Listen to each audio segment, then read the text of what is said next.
O assunto do vídeo de hoje é a volta de Jesus. Parte dos nossos fundamentos doutrinários e que devemos compreender. E eu quero começar a partir de Atos capítulo 1, e eu vou ler do versículo 4 até o 11. O texto, que fala do momento posterior à ressurreição de Jesus e antes, iminente à sua ascensão, elevação aos céus, diz: e comendo com eles, determinou-lhes que não se ausentassem de Jerusalém, mas que esperassem a promessa do Pai, a qual disse ele: de mim ouvistes.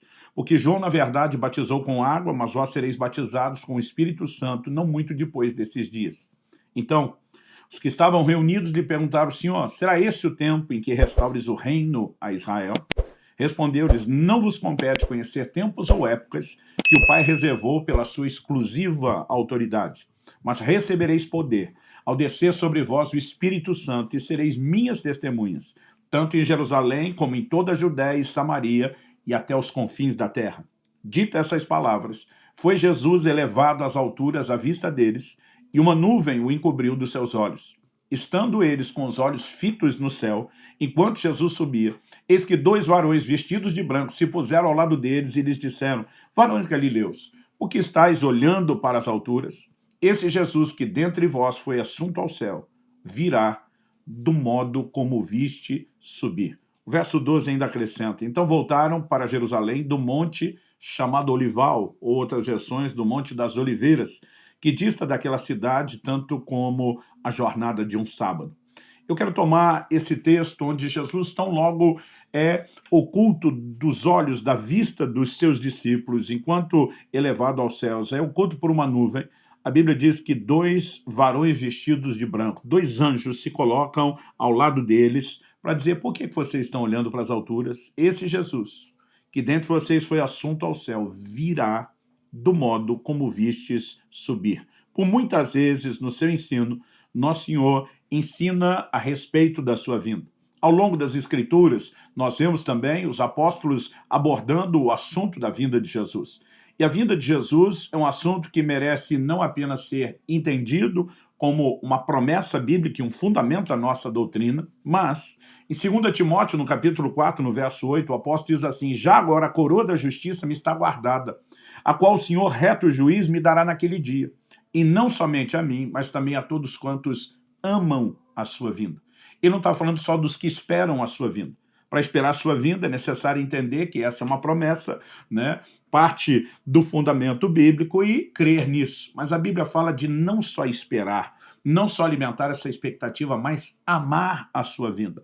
E amar a sua vinda significa compreender exatamente, não só que há uma vinda, um retorno literal de Cristo, mas entender também que isso significa o desfecho de toda a obra da redenção. Então eu gostaria que nós pudéssemos considerar algumas verdades importantíssimas em relação a esse fundamento. É lógico que eu tenho opiniões detalhadas sobre algumas questões ligadas à escatologia como um todo, mas eu gosto muito da frase dos Morávios, que acabou sendo popularizada por John Wesley. Eles diziam: nas coisas essenciais, unidade; nas não essenciais, nas secundárias, tolerância; outras traduções dizem liberdade; mas em todas as coisas, o amor.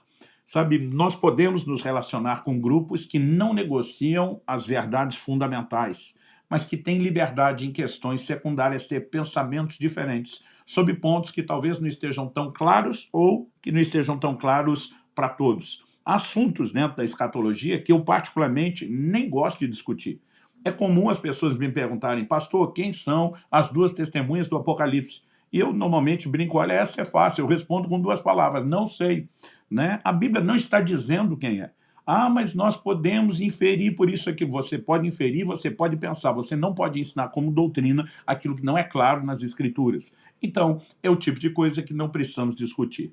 Então, eu já evito esse tipo de assunto quando dou um curso inteiro sobre escatologia. Quando vamos trazer um resumo doutrinário como esse, então é que vamos exata e diretamente nos pontos principais. A primeira coisa que eu quero destacar aqui é que a promessa da vinda de Jesus, do retorno de Cristo nas Escrituras, fala de um retorno físico e literal. Muitas pessoas, hoje em dia, estão tentando relativizar isso. Não, o retorno não é bem um retorno, é apenas o cumprimento da missão da igreja. Não, há promessas, né, claras e específicas de um retorno físico e literal. Nós acabamos de ler em Atos 1, né, do verso 9 a 11, do modo como o vistes ir, ele há de voltar. A Bíblia diz que ele foi oculto dos olhos deles numa nuvem. Em 1 Tessalonicenses 4, a Bíblia diz que ele virá dos céus nas nuvens. A Bíblia diz que eles estavam, né, no Monte das Oliveiras quando nosso Senhor foi assunto aos céus. E quando olhamos para as profecias bíblicas do Antigo Testamento, como por exemplo a de Zacarias 14, verso 1, eis que vem o dia do Senhor. O dia do Senhor no Antigo e Novo Testamento fala do advento, do retorno de Cristo. Verso 4, naquele dia estarão seus pés sobre o Monte das Oliveiras, que está de frente de Jerusalém para o Oriente. A Bíblia diz que ele subiu dali, é oculto numa nuvem. A Bíblia diz que ele vem com as nuvens e que os seus pés serão colocados no Monte das Oliveiras. Ou seja, quando os anjos estão dizendo, do modo como vocês o viram ir, ele há de voltar, é como se essa cena estivesse gravada, alguém tocasse o play e depois voltasse a filmagem e será exatamente assim o retorno de Cristo. Assim como foi físico e literal, né, a forma como Cristo foi elevado, será também o seu retorno. O Evangelho de Mateus, no capítulo 25 e no verso 31, e vale pontuar aqui que são palavras do próprio Jesus, ou seja, doutrina do próprio Cristo, ele diz, quando vier o Filho do Homem na sua majestade e todos os anjos com ele, então se assentará no trono da sua glória. As promessas do reino falam de um reino físico e não só de um reino espiritual. Na primeira vinda, Cristo estabelece um reino espiritual. Na segunda vinda, ele estabelecerá um reino físico. O livro de Apocalipse também fala a respeito disso. No capítulo 19, nos versículos 11 e 12, nós lemos o seguinte, vi o céu aberto, e eis um cavalo branco, o seu cavaleiro se chama Fiel e Verdadeiro, e julga e peleja com justiça. Os seus olhos são chama de fogo, na sua cabeça muitos diademas. Tem um nome escrito que ninguém conhece, senão ele mesmo. Verso 13, está vestido com um manto tinto de sangue e o seu nome se chama o Verbo de Deus. 14, seguiu nos exércitos que há no céu, montando cavalos brancos com vestiduras de linho finíssimo, branco e puro. A descrição prossegue e em todos os versículos seguintes, o que percebemos é o cenário da vinda de Cristo sendo preparado, né? O Senhor Jesus voltará, ele virá de forma física e literal, assim como tem sido prometido. Há duas palavras, né, usadas no original grego que apontam o retorno de Cristo. Uma delas é a palavra grega parousia, que normalmente traduzida como vinda, né? 1 Tessalonicenses, capítulo 4, verso 15, por exemplo, é um texto claro que fala a respeito disso, né? Mas nós temos também uma outra palavra que aparece em 1 Timóteo, no capítulo 6, no verso 14, por exemplo. Paulo exorta seu discípulo e diz que guardes o mandato imaculado, irrepreensível, até a manifestação de nosso Senhor Jesus Cristo. A palavra aqui, traduzida manifestação, epifaneia, ela, na verdade, nos apresenta aqui essa ideia de uma revelação, de uma manifestação. Isso tem sido usado por muitos para falar de aspectos diferentes da vinda do Senhor. Eu, particularmente, não quero discutir nada disso aqui, apenas reconhecer que, de fato, né, nós temos menções diferentes, vinda e manifestação, independente dos desdobramentos que isso possa ter. Eu, particularmente, tenho uma opinião formada sobre a cronologia dos eventos escatológicos, como eles acontecerão na sua sequência de eventos cronológicos no final. Mas, honestamente, isso não é o mais importante. A gente vê muita discussão no meio, né, dos teólogos se a vinda de Cristo é antes da tribulação, se é no meio da tribulação, se é depois da tribulação, sem encontrar outros que dizem, não, nem sequer acreditamos na tribulação, aí a discussão é se é pré-milênio, pós-milênio ou se ela é literal. Na verdade, eu gosto de pegar principalmente esses que discutem a cronologia sobre antes, no meio e depois da tribulação e dizer, gente, o nosso papel não é detalhar os eventos que são apresentados na Bíblia e várias vezes chamados pela própria Escritura de um mistério. Não foi tudo claramente revelado, né? A Bíblia diz que à medida que chegássemos ao tempo do fim, o conhecimento se multiplicaria e creio que Deus vai nos permitir crescer em entendimento. Mas o que é o ponto principal que nós devemos comunicar? Preparar o povo para a vinda de Jesus. Então, quer as pessoas sejam arrebatadas antes da tribulação, elas precisam estar prontas para isso. Quer elas sejam arrebatadas no meio ou depois, elas precisam estar preparadas tanto para enfrentar a tribulação como para o Senhor. Então, nosso foco é pregar a preparação. Uma ocasião, eu ouvi um exemplo mencionado pelo meu irmão mais velho, o Adriano, e particularmente eu não sei de quem ele ouviu, mas falando sobre essa questão dos posicionamentos de quem é pré-tribulacionista, mid, né, pós, ele disse que a pessoa falou assim, olha, tem pessoas que gostam de beber café com leite, mas elas têm preferências diferentes. Um, por exemplo, gosta de colocar primeiro o café, né, para depois colocar o leite. Né? Ele diz, tem aquele que gosta de pôr primeiro o leite e depois o café. E tem aquele que gosta de misturar os dois ao mesmo tempo. Eu, na hora, já comecei a rir sabendo o que ele iria falar. Né? Basicamente, ele está dizendo que tinha o pré-lácteo, o mid-lácteo e o pós-lácteo. Mas, no final, é tudo café com leite. Né? Ou seja, se pegarmos o que é a essência, a preparação, a ordem, ela não é o elemento mais importante, e sim a essência da mensagem. Quase sempre que Cristo está falando sobre o seu retorno, ele diz que nós temos que vigiar, que nós temos que estar prontos, que nós temos que estar preparados. Então, a ênfase da mensagem escatológica, escatologia, escatos é último, logia é estudo, escatologia é o estudo das últimas coisas. A ênfase da mensagem escatológica do tempo do fim não é detalhar a cronologia dos eventos, é produzir preparação, uma consciência. Agora, destacando uma vinda literal, há acontecimentos correlacionados com a vinda do Senhor que demandam. Eles, na verdade, exigem que essa vinda tenha que ser literal e não simbólica. Por exemplo, o arrebatamento é citado não apenas em 1 Tessalonicenses, no capítulo 4, dos versículos 13 a 18, acredita-se que em Mateus 24, de 40 a 42 também, né? Alguns que entendem, né, uma inferência disso, ou pelo menos parte do processo final sendo revelado em 1 Coríntios 15, de 50 a 53. Há os textos bíblicos que falam de uma grande tribulação. Em Mateus 24, de 21 a 29, Jesus fala sobre isso. Em 2 Tessalonicenses, no capítulo 1, no verso 6, a Bíblia fala sobre isso. Em Apocalipse 7, 14, também temos a menção da grande tribulação.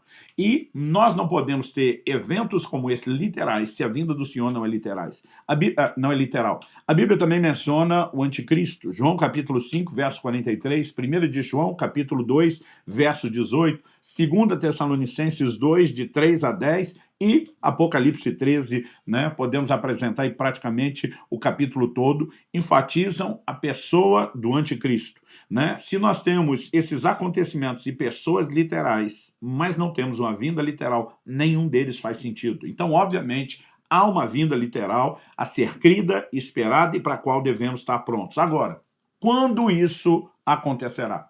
Nós precisamos entender que, e esse é o segundo tópico que eu quero destacar aqui, não há uma data que se possa prever.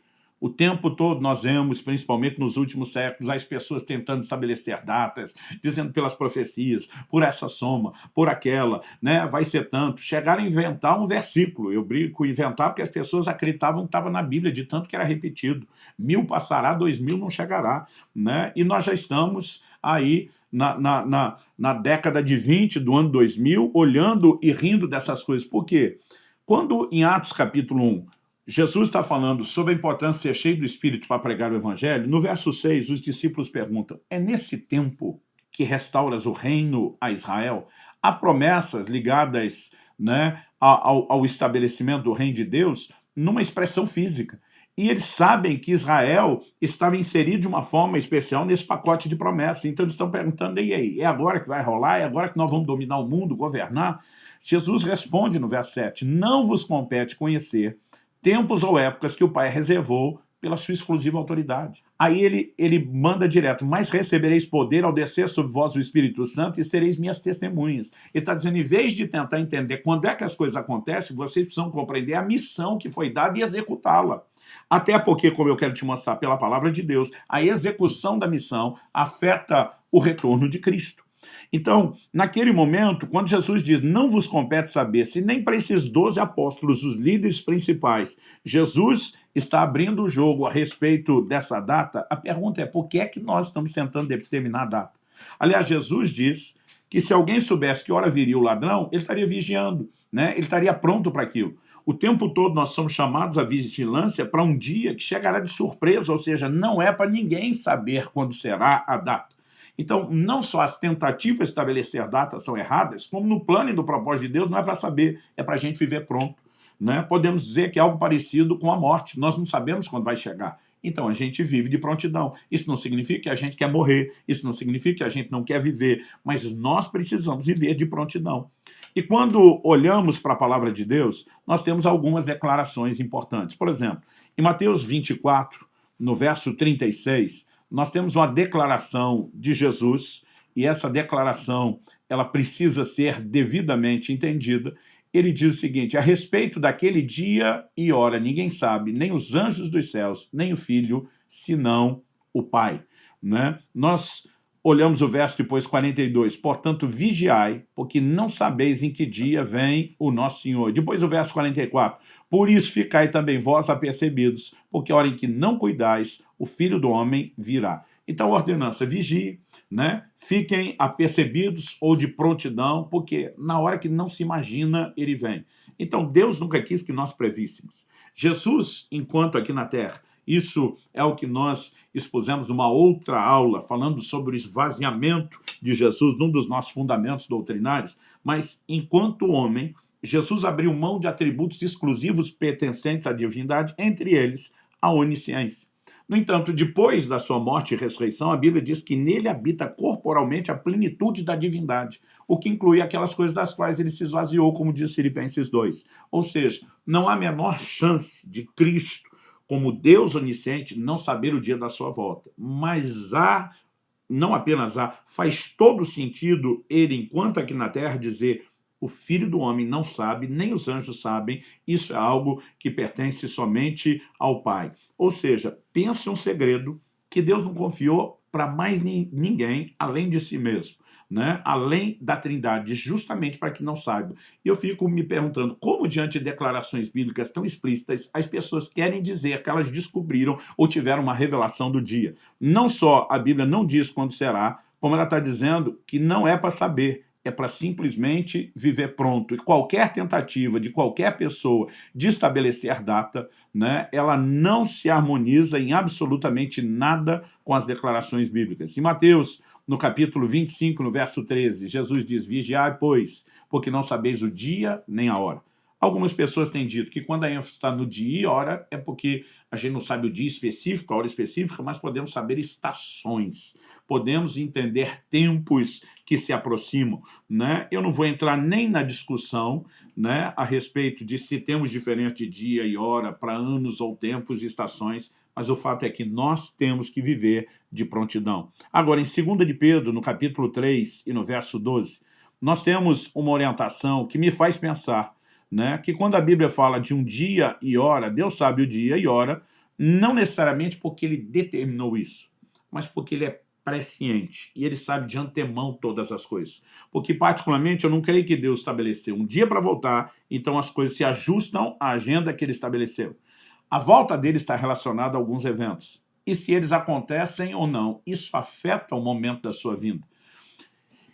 Em 2 de Pedro, capítulo 3, verso 12, a Bíblia diz, esperando e apressando a vinda do dia de Deus. Esperando e apressando. Se esse dia pode ser apressado, ele também pode ser retardado. Ou seja, essa data não foi previamente estabelecida, ela pode simplesmente mudar. Agora, o Deus presciente sabe exatamente em qualquer consequência de apressarmos ou retardarmos aonde ela termina, e ele sabe de antemão no final qual é o dia e a hora. Mas eu quero que você entenda que o que Deus determinou não é o dia certo para que tudo termine. É uma sequência de eventos que nos leva ao momento onde tudo termina. E ele sabe o dia e hora quando tudo termina. E o que eu e você precisamos entender a partir disso é que, em vez de apenas esperar que as coisas aconteçam por si, é entender que nós somos chamados para participar do processo. Vamos olhar o exemplo, por exemplo, né, do dilúvio. Em Mateus, no capítulo 24, quando Jesus está falando a respeito do assunto, ele apresenta o que acontece nos dias de Noé como uma espécie de um paralelo, né? Por exemplo, Mateus 24, de 37 a 39. Pois assim como foi nos dias de Noé, também será a vinda do Filho do Homem. Porquanto assim como nos dias anteriores ao dilúvio, comiam, bebiam, casavam-se, davam-se em casamento, até o dia em que Noé entrou na arca, e não o perceberam, senão quando veio o dilúvio e os levou a todos, assim será também a vinda do Filho do Homem. A pergunta é, tinha uma data estabelecida para o dia do dilúvio? Não. Eu aprendi quando criança, na escola bíblica dominical, que Deus disse, serão 120 anos. Não, não foi isso que ele disse. Em Gênesis, no capítulo 6, no verso 3, Deus diz, os dias do homem serão 120 anos. Ele estabelece uma duração, um prazo de vida menor. Até então, você lê o capítulo anterior, o 5, termina com as pessoas vivendo mais de 900 anos. Mas aí Deus diz, o meu espírito não agirá para sempre no homem porque é carnal. Deus está dizendo, essa turma vive quase um milênio, o tempo todo endurecendo o coração, a ação do meu espírito, eu vou diminuir o tempo de vida. Né? Tanto que depois do dilúvio, a duração da vida despenca rapidamente, e você vai ver, né, um Moisés que vive essa medida cheia dos 120 anos, depois ainda escreveu o Salmo 90, dizendo a vida do homem é 70, quando muito 80 anos, o que passa disso é canseira e enfado. Deus estava falando da duração da vida, o que é fácil de entender. A Bíblia diz que Noé teve seus filhos no ano 500 da sua vida. Deus fala com ele depois que seus filhos nasceram. Não sabemos exatamente quando, mas depois do ano 500. O dilúvio foi no ano 600 da vida de Noé. Ou seja, o tempo em que Deus fala com Noé, Noé constrói a arca, e o dilúvio chega a menos de 100 anos. Então Deus não estabeleceu data. Quando é que o dilúvio veio? O dilúvio veio quando a arca estava pronta. Quando Jesus estabelece um paralelo, nós precisamos entender quando é que Cristo vem. Quando a igreja estiver pronta, quando a nossa missão tiver sido concluída. É por isso que, enquanto os discípulos estão dizendo, e aí já chegou o tempo, a hora, Jesus diz, para de pensar no tempo e a hora.